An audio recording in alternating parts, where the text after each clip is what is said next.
Us now, Democratic member of the House Armed Services Committee, Congressman Jason Crow of Colorado. He's a United States Army veteran who served in both Iraq and Afghanistan. Congressman, thanks for being with us. As I say, this is not a theoretical exercise for you as someone who has seen friends die in Iraq and Afghanistan. You know what this means. So let's talk about your role as a congressman and how the president of the United States should proceed here. You heard some Republicans, particularly senators, saying go at Tehran.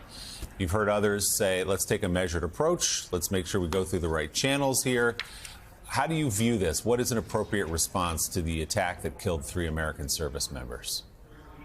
Well, you said exactly the right thing, that this is not theoretical, right? These are our sons and daughters, our brothers and sisters that are downrange, that are in harm's way, and actions have consequences. So I join the rest of the country in mourning with those families, the loss of their loved ones.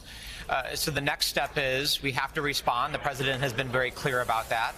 We always respond at a time and in a manner of our own choosing. We don't allow others to dictate how we respond. That's number one. Number two is we have to make sure that we don't set off a cascading effect of unintended consequences, because unlike some leaders in this town, in Washington, some members of Congress who love to make tough statements and talk tough on Twitter and on social media, when you're actually a military commander, when you're actually the commander-in-chief, actions have consequences, and you have to deal with those consequences. So we have to take our time, make sure we're doing this right, that we're responding in a strong way, but not in a way that makes this worse.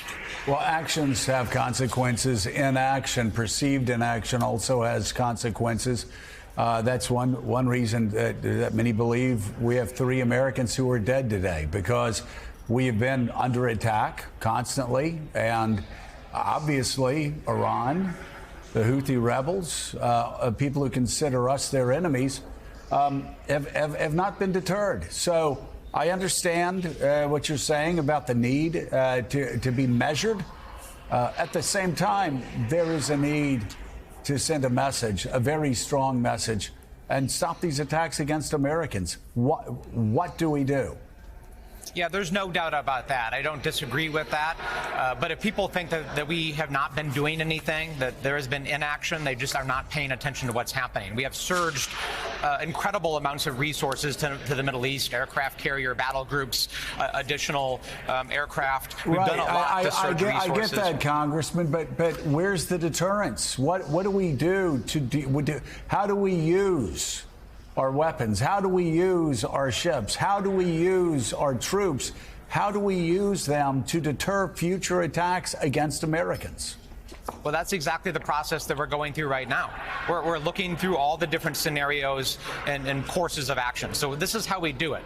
We don't just, have a gut instinct, oh, we've been attacked, we've taken casualties, we're just going to bomb. What we do is we look at every course of action. Then we do the scenario planning, and we determine what every course of action would lead to and what the potential consequences of that is. So we're actually going through that right now. The president's advisors are walking him through all of those courses of action that will accomplish the goal of responding, of showing strength, of deterring, but will not make it worse, because we do not want to go to war with Iran. Nobody's interests are served by that. Well, we actually, though, it's not like this it wasn't like this attack was the first attack. It's been going on for quite a while. So, again, I want the White House and I want everybody else to have a reasoned, rationed approach to this. I think give me your time frame. I mean, I understand. We don't want people going out just shooting missiles wildly there. It's not what we do. At the same time, we've had this happening now for well over a month. At what point do we put the right combination of responses together that actually deters Iran and all of their agents from trying to kill Americans? Well, we do that. First of all, the implication is that we haven't been responding, and that's not true. We have a lot of different tools. We have cyber tools. You're not listening. I'm sorry. With all due respect, you're not listening. I'm talking about deterrence. We've responded. I've been paying attention. I read newspapers. Once in a while, I do news shows. So, yes, we've been responding.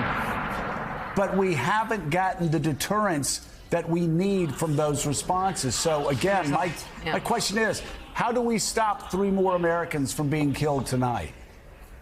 Yeah, no, listen, I don't disagree with you here. We're not disagreeing, right? We have to up our deterrence. There's no doubt about it. This continues to get harder for us. It continues to get worse for our troops. There's no doubt.